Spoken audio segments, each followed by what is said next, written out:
Hey, greetings, everyone. It's Naomi Wolf broadcasting from London, from an undisclosed location in London. Just kidding, sort of. Brian doesn't like me to share exactly where I am. You can see him in the background. Um, Substack Live says it's fine for us to be informal. So, welcome to our slightly messy hotel room in a neighborhood in London that I really love. It's a longer conversation, which I'll share with you in my next essay and my next broadcast about the decline of Europe and Britain, and the kind of collapse of the cultures here. I mean, I only know about this visit to parts of the UK. We were in Sussex and Rye, not in that order, Rye and Sussex, beautiful physically, and London, deeply, deeply changed. So you can still find England in kind of corners of the countryside, but it's a massive transformation. This country's being completely, sorry to say it, emasculated. And I will say more about that in my next broadcast. But for this broadcast, I'm going to be reading to you about a stopover on the journey when I went from California to change planes in Minnesota and ended up in Boston. And this is what I found.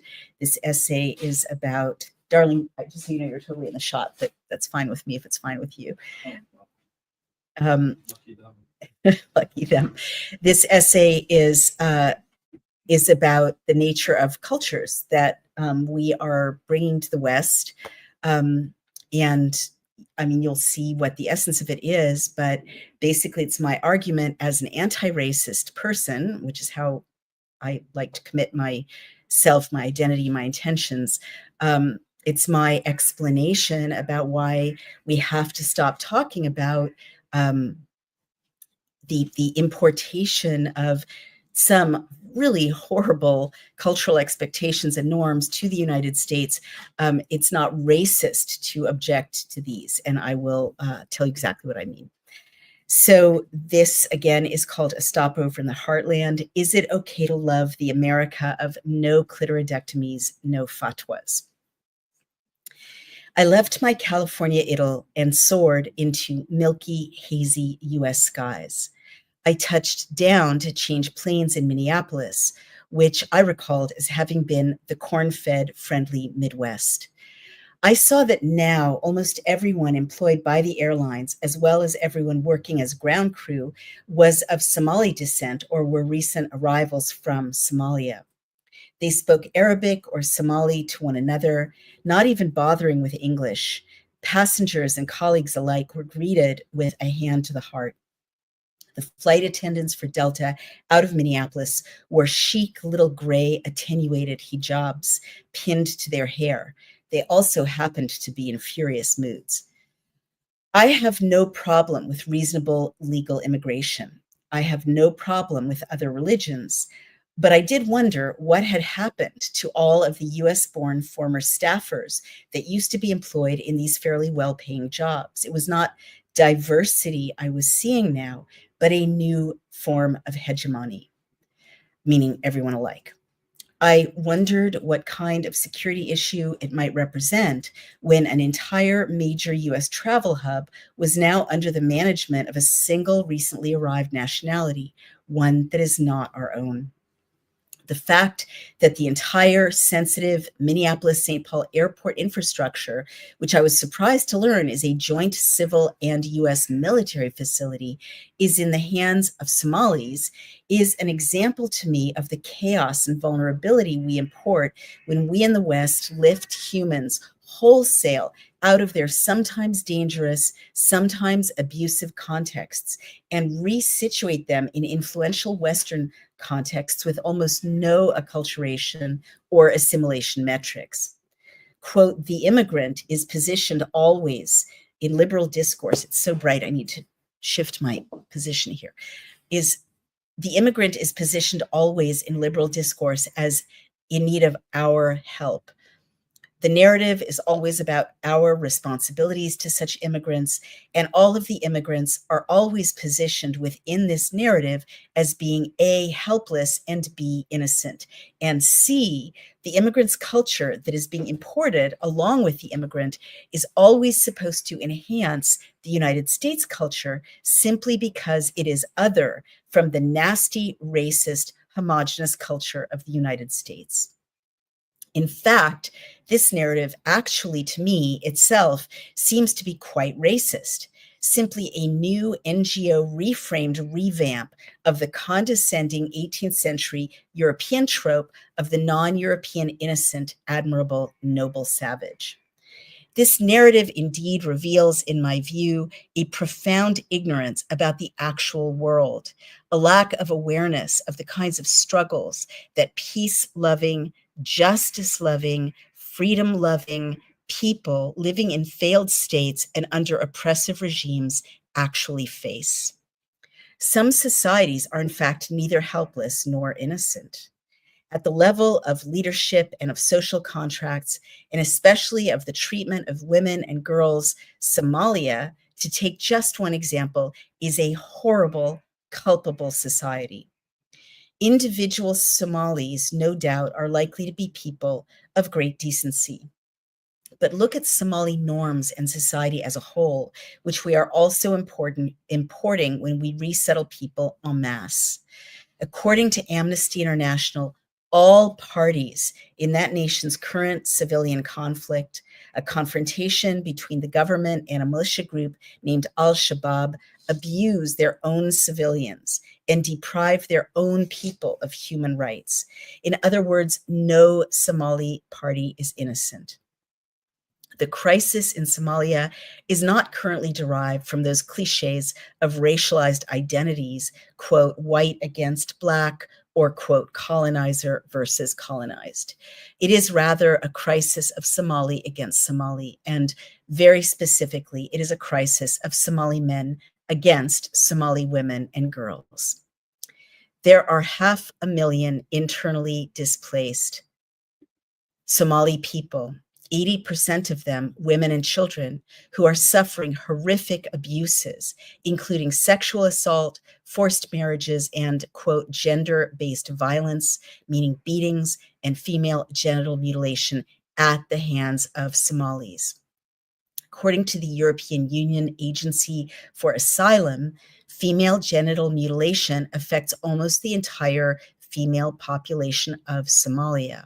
And there's a graph that I show in the Substack that shows you that virtually every Somali woman has been subjected to this appalling practice. I'm going to now present my screen, and I'm going to share a screen, and I'm going to show you this, and you can see the graph right there. Okay, and it shows like 98, 99%. You see that? It's shocking. The chart above explains FGMC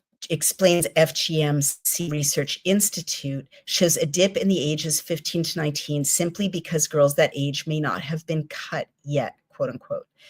In 2018, 3 young girls, 2 of them sisters, died within a single week in Somalia from complications arising from female genital mutilation.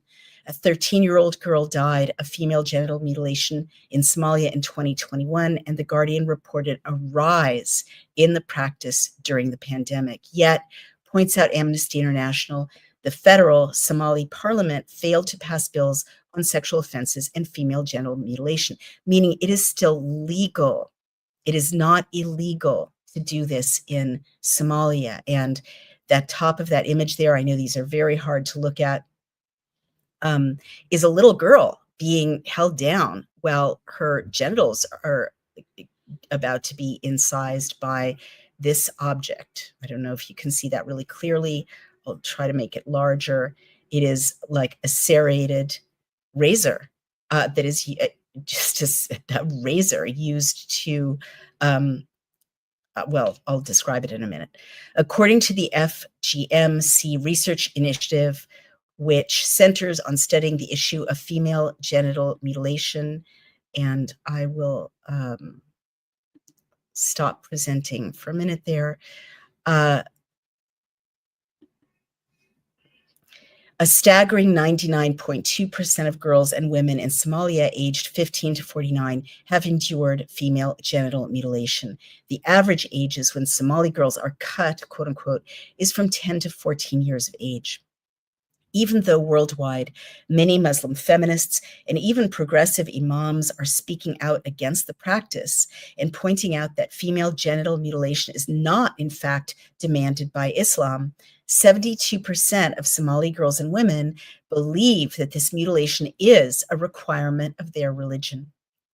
The Somali community has the highest percentage of genitally mutilated women in the world. There are 61,000 Somali people in the state of Minnesota alone, and many sources confirm that Somali girls and women continue to suffer genital mutilation while in the United States. In other words, Somali immigrants in Minnesota have not stopped this abuse of their girls and women just because they are now also Minnesotans. A scholarly article asserts that between 150,000 and 200,000 American African girls are still at risk of undergoing genital mutilation. Quote, Sanctuary for Families indicates that Somali and other African families import traditional practitioners from overseas into the United States to circumcise their daughters, and in some cases, they send their daughters abroad for circumcision. And of course, circumcision is a euphemism, right?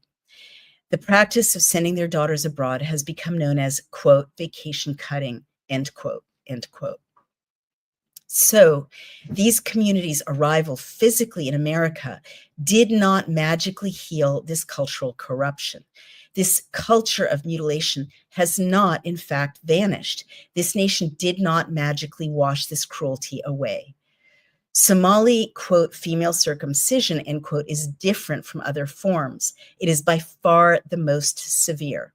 Somali FGM, female genital mutilation, is type 3 genital mutilation, which means the excision of the entire outer part of girls' genitalia and the stitching together of the raw wound that is left behind. Somali FGM involves, quote, the complete removal of the clitoris and labia minora together with the inner surface of the labia majora. And 3 different scholarly studies are cited there. Now I'm going to share my screen again, and let me just warn you before I do, it's going to be a very, very, very upsetting image.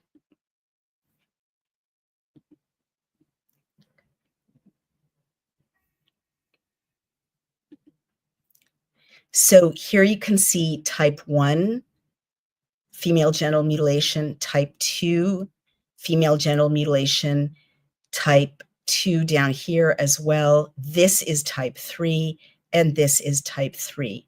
And in the images above, the green areas represent the tissue that is excised in each form of female genital mutilation. I'm showing this again. So here it would be the clitoris excised. Here is the clitoris and the labia minora. Some of the labia minora here is the clitoris and all the labia minora. But in Somali female genital mutilation, that is not cruel and extreme enough. The entire inside of the labia majora, which are these parts of the anatomy, and the labia minora and the clitoris are all cut away, leaving a horrible wound, which is then sutured into the flesh. And this is not like, generally speaking, overwhelmingly speaking, I would say, in a sterile surgical environment with anesthetic. This is like girls being held down in their villages with non-sterile instruments. In the image above, and let me stop sharing now.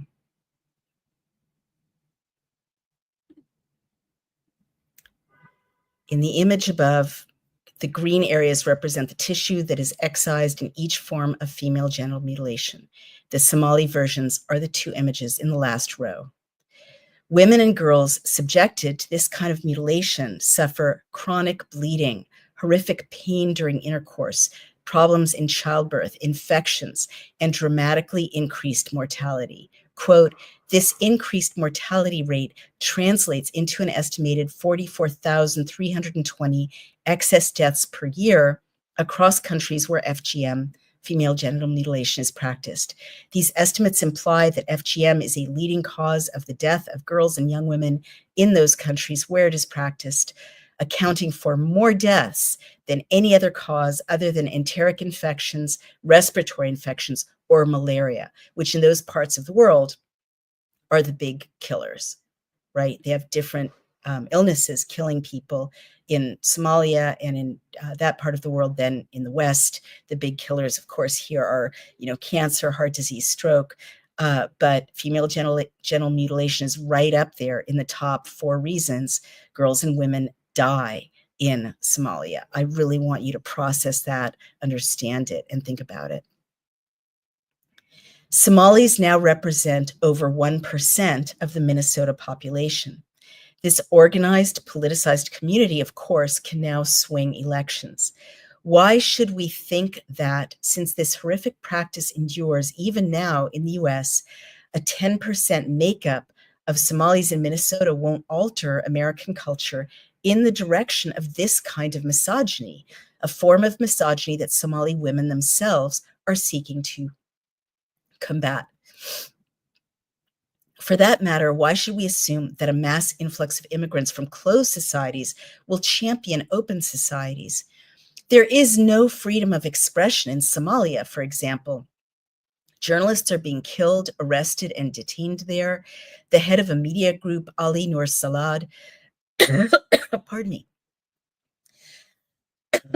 me, was arrested when he posted on social media that the drug khat was being used by al-Shabaab members. Salad was denied legal representation. He faces charges, quote, including, quote, offending the honor or prestige of the head of state, committing obscene acts, distributing obscene publications and performances, insult, and criminal defamation, as well as restrictions on travel and on speaking to the media, end quote.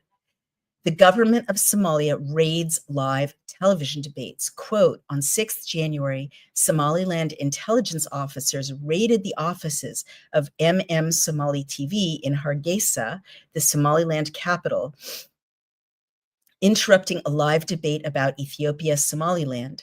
They arrested the Somali TV chair, Mohammed Abdi Sheikh, also known as Ilig, Ilyas Abdi Nasser, a technician, and Mohammed Abdi Abdullahi, a reporter, end quote. The International Federation of Journalists condemned the arrests. And I will now show you Somali journalist Mohammed Abdi Sheikh and the 2 other reporters who were arrested with him. I will share my screen. And you can see them there. That failed state, that society without the rule of law or protections for free expression, that society that sees fit to gouge little girls between the legs with razors, to excise their clitorises, and to injure them permanently, those bad norms, as opposed to, quote, bad individuals or a, quote, bad group of people, let alone a, quote, bad ethnicity, are what we should object to importing wholesale, in this case, to run the management of our key airport hub in the sensitive center of our nation. And I'm going to stop sharing now. Reporters in Somalia, women in Somalia, refugees in Somalia, even parliamentarians in Somalia. Quote, on 2nd December, Somaliland police arrested Mohammed Abib, an outspoken opposition MP, and detained him in Mandera prison, live in a state of fear. Amnesty International and other human rights organizations call Somalia a, quote, failed state, end quote. It is okay for us here in the West not to want to live in the state of fear that many Somalis, Afghanis, rural Pakistanis, in much of civil society, as well as journalists in Mexico and anti-trafficking activists in Colombia, suffer. Voice of America, in an article about Somali, quote, political victories in the West, end quote, reports that Somalis in Minnesota have become well organized politically. Quote, Abdirahman Sharif, the imam and the leader of the Dar al-Hijra Mosque in Minneapolis, says another reason Somalis have risen in US politics is because they are a tight-knit community. Quote, and this is the leader speaking. When Somalis came to the US, they moved to a foreign country where they could not communicate with people. So for them, being close to people from their country meant having someone to communicate with, and that helped them to unite their votes and resources for political aspirants, end quote, Sharif said, end quote. Imam Sharif says nothing, this is me now, about Somalis wanting to learn to communicate with their American neighbors, or about their wishing to help America to succeed, or wishing to contribute to the shared destiny of all Americans. In this article, at least, the Somali political voice is a separatist one. The article describes Somali electeds gaining high office also in Britain and Canada and Finland, Norway, and Sweden. Other Somali leaders stress with pride the separateness of the community. A Swedish Somali leader similarly does not mention wishing to contribute to Sweden, which welcomed the community, or wishing to assimilate into Swedish society successfully. Rather, he too is proud of the separateness of the community.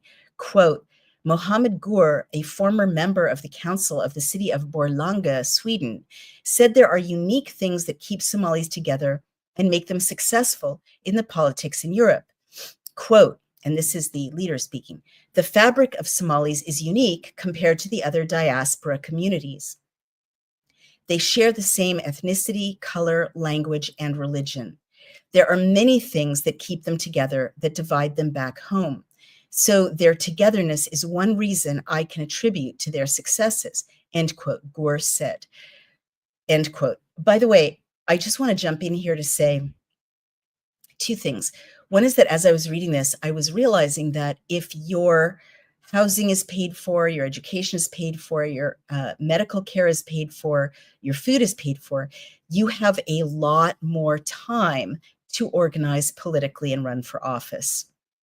You do. And you, like, as opposed to native-born Americans or British people or French people who are scrambling to pay their bills because all that stuff isn't paid for, unlike the way it's paid for in the United States and in Britain and Europe, in many countries. So that's really interesting. Like, why cover all the expenses of immigrants and not the expenses of native-born citizens, unless you really have a policy that encourages and allows immigrants to organize, you know, sign people up, lobby, run for office, have meetings. It's fascinating. And by the same token, you know, making sure that people can't pay their bills is a great way to make sure that they're too tired and worn out and depressed and busy to run for office. Somalia is just one example. And the other thing I want to say before I go on is, let's think about that word diaspora. This leader in Sweden referred to the diaspora community. Well, in the US, understandably, many African-American activists refer to the African diaspora because Africans, you know, 300 and 400 years ago, 200 years ago, were captured in Africa and against their will sent all over the New World to have their labor exploited as enslaved people. But the immigrants to Sweden are not a diaspora. A diaspora is people being ejected from their true home, right? So by using the word diaspora, Gore is basically saying that the Somalis in Sweden aren't Swedes. They are Somalis, and they are in a state of diaspora from their true home, which is Somalia, not Sweden. That is very different, a very different consciousness than, you know, my grandparents or a lot of, you know, immigrants who come to America or to Britain for the right reason. They want to become American or British, or, you know, Israeli or French or wherever else they're immigrating to. So really think about that. When you're in diaspora, you don't have a primary allegiance to the country in which you are in a state of diaspora. Picking up again, Somalia is just one example of a separatist immigrant society with viciously misogynist practices. But across Europe and in Britain, other viciously misogynist societies' norms are being imported wholesale, along with mass separatist immigration. British and European and Irish women have started to protest against the harassment, intimidation, and sexual violence directed against them by immigrant men from various countries that treat women and girls badly. These attacks are being minimized by the courts in these, quote, advanced nations. That's really true here in Britain right now. In Britain, a British mother of a 12-year-old girl, Lucy Connolly, who had recently lost her young son, is in jail for 31 months for a tweet she posted in the wake of the murder of 3 little British girls at their dance practice by an immigrant. Connolly called for immigrant housing to be burnt down, quote, for all I care, end quote, and for immigrants to be deported. And she actually deleted the post and thought better of it, but it didn't matter. She was in trouble anyway, and I will show you what those little girls look like. Those are the little girls who were murdered in a Taylor Swift dance performance, dance practice in Britain, little British girls murdered by an immigrant. And their names are Elsie Stancombe, Alice Aguiar, and B.B. King. And this took place in July of 2024. You can see those little girls.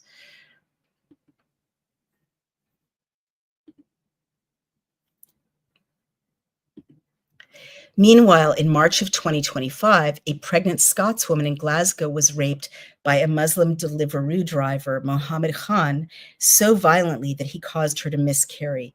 That rapist received a 12-month sentence, so literally less, dramatically less, than Lucy Connolly received. She got 31 months for a tweet.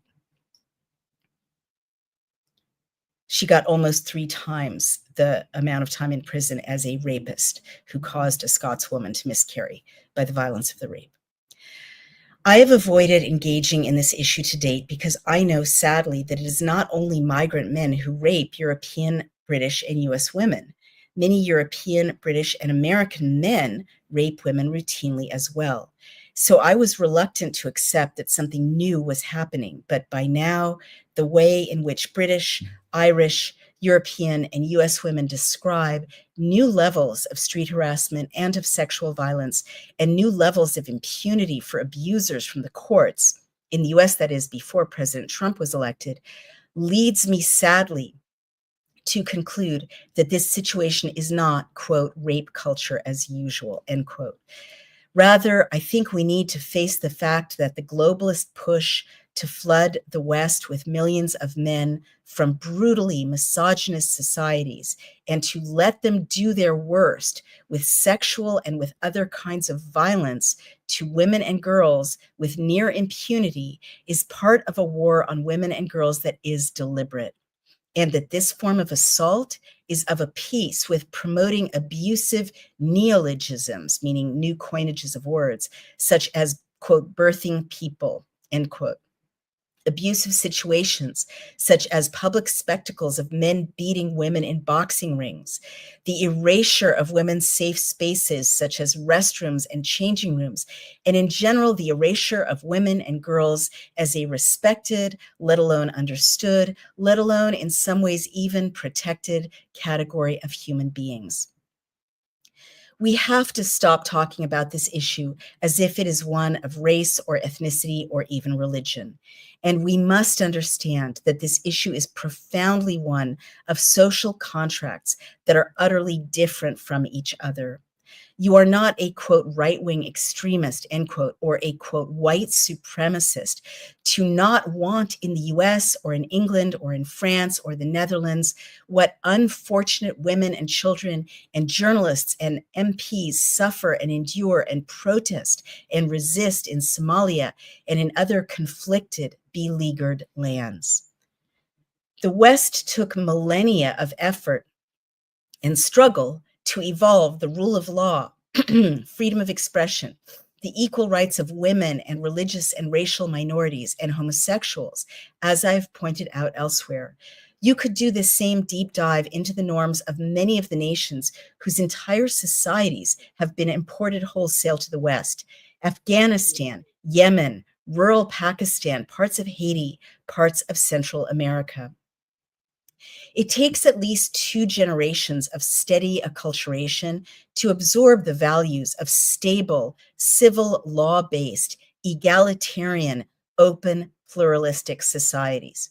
It took at least 2 generations for my relatives to leave behind the instincts of the shtetl, which is an Eastern European ghetto.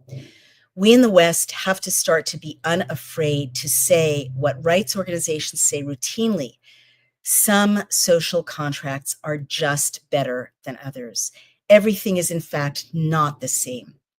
We need to be unafraid to say, quote, you know what? Some things are, in fact, better.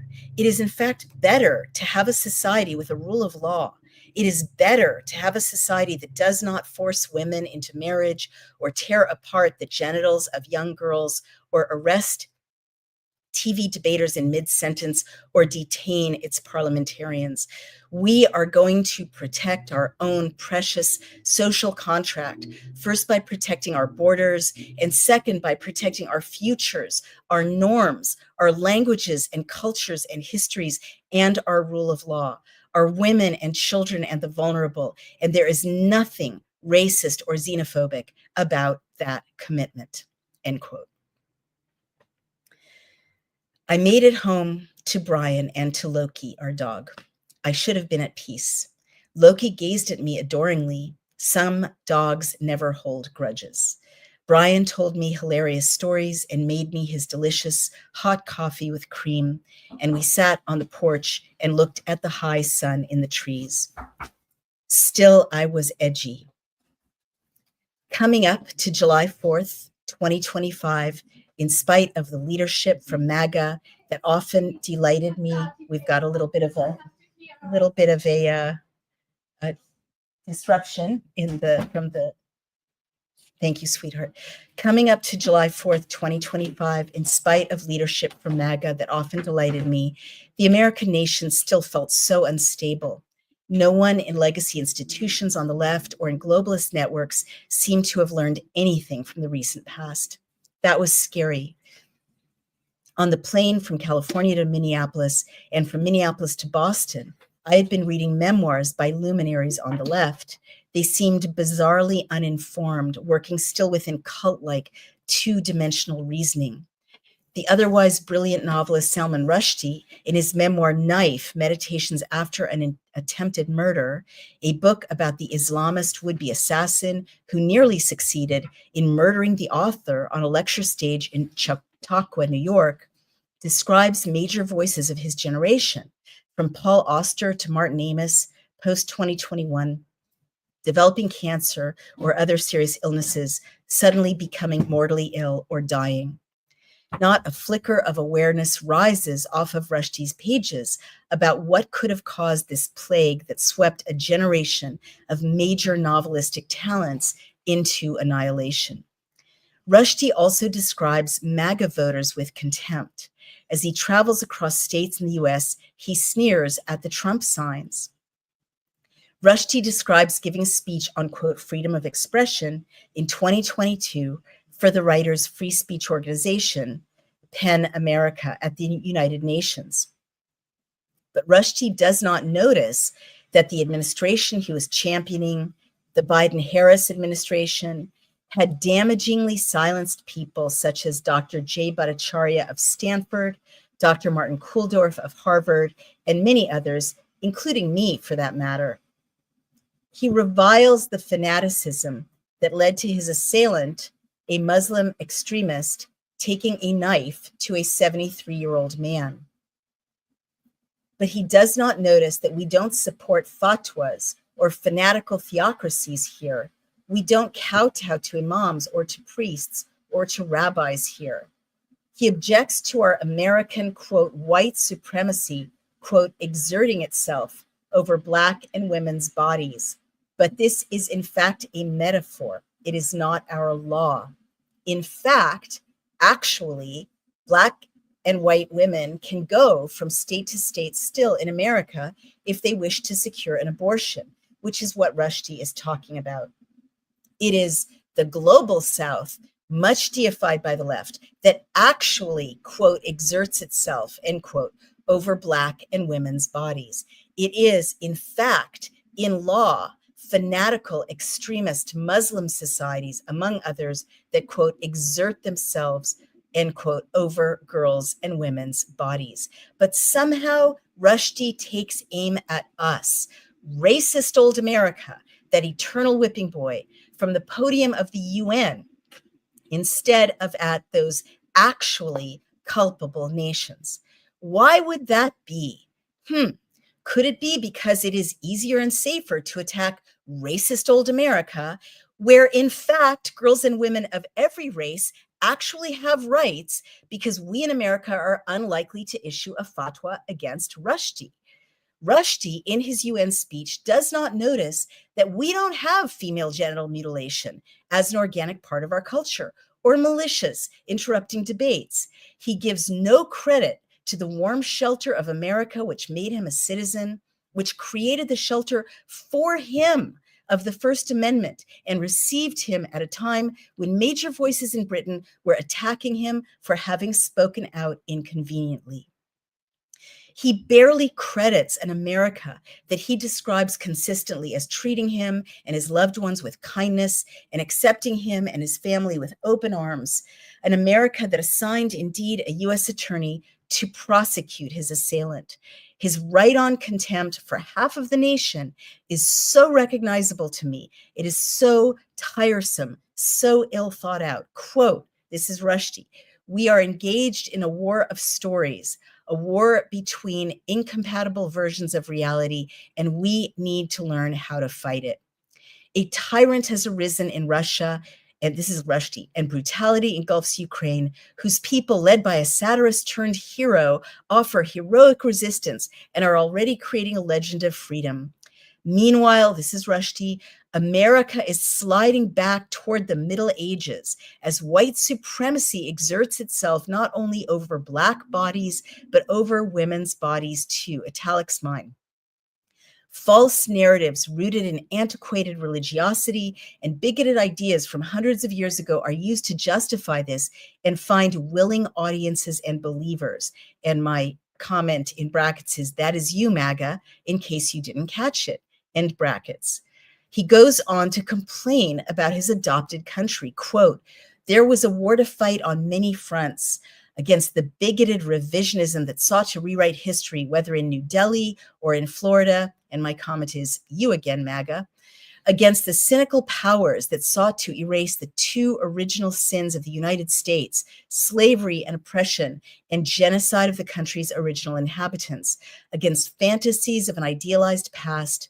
When exactly was America great in the way those red hats want to recreate?" End quote. That's Rushdie. At that point, I just wanted to throw the little beige volume across the room.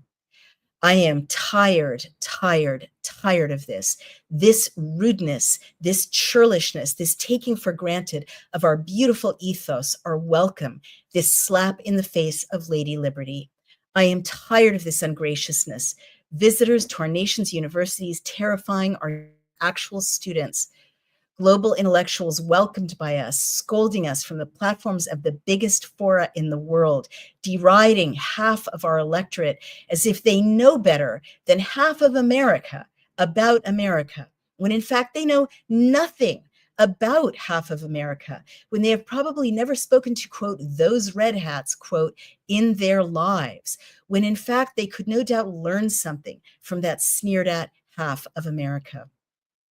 I am tired of this use of the shelter of our lovely First Amendment to do nothing but cavil at us, criticize us, instead of setting to with all the rest of us, actually to make America better, out of love, out of reverence and appreciation.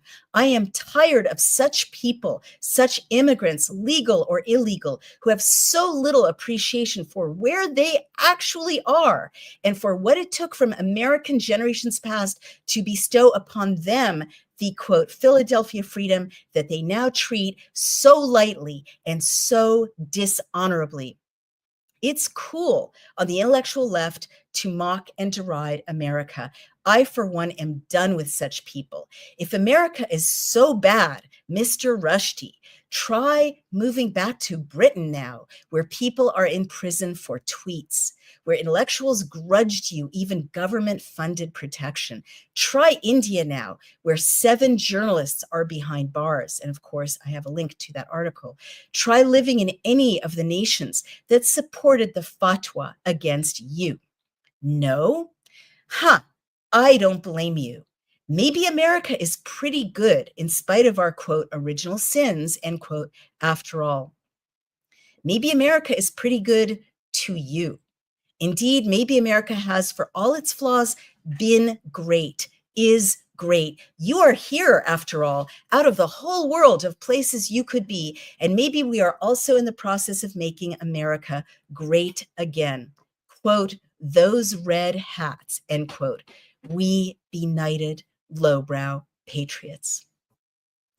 If you are going to come to America, Somali immigrants, Pakistani immigrants, Salvadorian immigrants, Indian and British and Mexican and German immigrants, come legally, learn the language, stop injuring girls and women, whoever you are, join the culture, the ethos, and be American. America is not an economy. It is not a location. America is a social contract. If you are going to benefit from it, and you are, I want to say you must give back to it in kind. Otherwise, please peacefully just leave. Seriously, honestly, that is how I feel. I feel that our empathy, our inclusiveness have inadvertently let millions into our homes who have zero respect for our family's values and no intentions whatsoever of actually joining our family. Brian and I sat quietly, getting ready internally for the tiring flight to Britain the next day. The 4th of July was coming up. We would be in the UK during our nation's birthday. The headlines were full of wars and the rumors of wars. The war is speeding up, said Brian comfortably. To him, a soldier, this is good. This is a good thing because you know where your enemy is and what your enemy's objectives are. Quote, when things move fast, plans fall apart and the enemy exposes himself, end quote, he explained. I was done with the war. As I have told you, I am not a warrior by nature. I had set out to be a poet, but our nation needs us. On her birthday, she needs a new birth of freedom. She needs our recommitment. I suppose that the war, a peaceful war, I trust, but still a fierce one, a battle of values, is speeding up and becoming clearer. I suppose that the war is not done with me. And I am going to share an image which I used to end this essay in honor of the 4th of July. So that is my essay, A Stopover in the Heartland. And a lot of you have joined me. Again, sorry for the messy hotel room, but I'm just keeping it real, as they say, and sharing with you my thoughts where I am. We don't have a studio here in Britain. We're just broadcasting out of our hotel room. And let's see what people are saying. Healthy Marie 48 says, thank you, yes, be bold and courageous. Yeah says, good to hear from you. Sean Swayze says, thank you, Dr. Wolf, for your ongoing work. Many people would never see such issues were it not for your work. I hope you're right, Sean. It's really hard to know because I'm so shadow banned.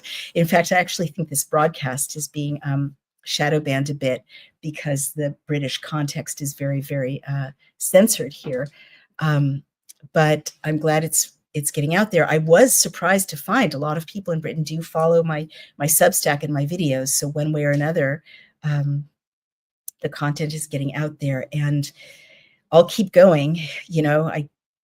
I definitely feel like it's important to have these conversations. As you know, I hope you know, I'm a lifelong liberal. I still think of myself as a liberal, but a classical 19th century liberal: free speech, freedom of speech, equality for all, civil, rule of law, civil liberties. But I hope you can see, I think it was so important for me to say these issues are not racist issues. I mean, I'm sure there are some people who are concerned about immigration who are racist. I hope you know by now that I am not racist. I am an anti-racist human. Racism is a very serious issue, but these issues are not about race. They are not about race. They're about protecting a culture, and a culture is much more important and precious and hard to achieve than just filling up a country with one race or another. Culture takes centuries and centuries and millennia to achieve. Let's see. Oh, Emma Cormie says, you have been a true source of light and truth in these dark days, Naomi. That is so nice. Semper Fidelis, says Sean Swayze, always faithful. Thank you. I believe we have to be. So Milani Moorhead says, Somalia and Somaliland are two different countries, even though Somaliland is not officially recognized. Please learn enough about Somaliland to distinguish it from Somalia. Somaliland is not a brutally misogynist society. I lived in Somalia in 1966 and 1967 as a teacher of English. Here, let me show this to you. It's a lot. As a teacher of English as a second language and as a Peace Corps volunteer, what you're saying is very limited in perspective, though you are correct that female genital mutilation continues to be a huge problem in both Somalia and Somaliland. Well, I'm always happy to have, feedback. The sources I was using, by the way, I'm very well aware that Somaliland and Somalia are different entities, and that was clear in the essay. If you take a look at it, it says Somalia and Somaliland. However, the sources I used are all mainstream, current, independent sources, like free speech organizations committed to protecting journalists, and organizations committed to protecting women and girls from female genital mutilation. And there it is. So I hear what you're saying. If you can show me a link that free speech is thoroughly protected in Somalia, I'm happy to post it, but that's not what my sources are indicating. And, you may think it's a side issue or not a central issue, but I've written about female genital mutilation. My book, Vagina, goes into some detail about the uses of rape and sexual assault and violence against women's reproductive organs in war, and as a way of psychologically defeating a population and subjugating women. And so to me, the fact that almost 100% of Somali women in Somalia are subjected to this horrific trauma and injury, this criminal injury, is not incidental. I'm sorry, I'm sticking by my guns. A culture that does that, a culture that is the most genitally mutilated population in the world, which is Somalia, not Somaliland, or perhaps also Somaliland, but the statistics I read were from Somalia.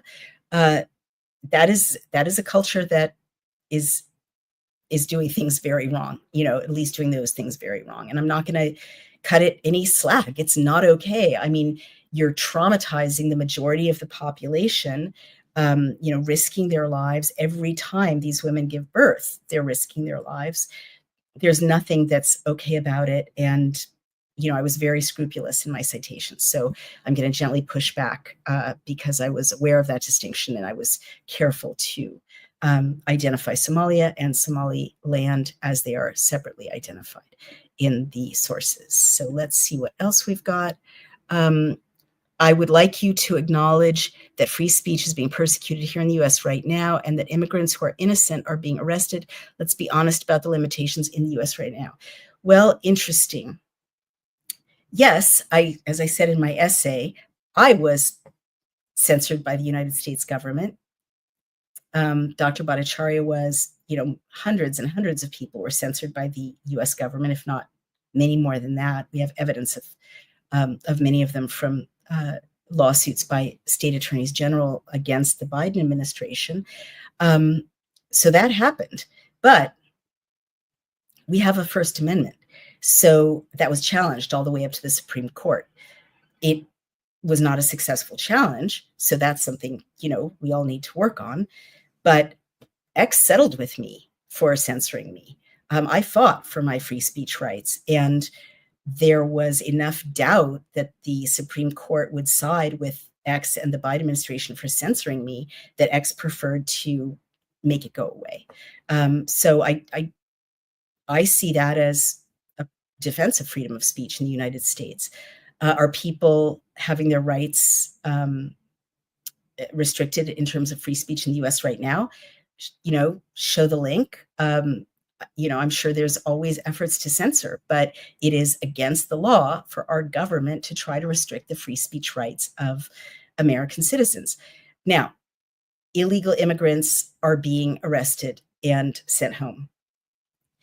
And in the mass arrests, I'm sure some legal immigrants are being swept up, and they are supposed to have due process. And I'd be at the forefront of citizens saying they need due process of law. But I have no expectation. Again, I'm going to push back here. If I go to Mexico or go to Yemen or go to Afghanistan or Somalia and stay unlawfully and try to get benefits from the society and break the law, I would fully expect to be arrested. That's what I would expect. And so, no, I'm tired of beating up on the United States. Like, of course, the United States has to be held accountable by Americans every time our Constitution is shortchanged. I've been doing that my whole career, in case you're not familiar with my career, under every administration. And you are right that every single person in the U.S. soil has a right to their day in court, and they are not getting that. It's in the Constitution. Well, again, I hear you. I agree with you. It's my understanding that legal scholars have different opinions about whether people who are here illegally are covered by the Due Process Clause. I hear you. But I'm sorry. Like, I don't. If you cross nations' borders illegally, you can't expect. There are millions of people who are here illegally, who crossed illegally with the collusion of the Biden administration, the State Department, and the UN, as I reported in my essay, What is a Culture? In an ideal world, sure, every single one of those millions of people would have his or her day in court. I don't know that that's possible. Yes, I would like everyone to have due process, for sure. But also, I recognize that there's an emergency, and if I were in Yemen, I would expect to be deported. If I broke the law, I would not expect to have my day in court.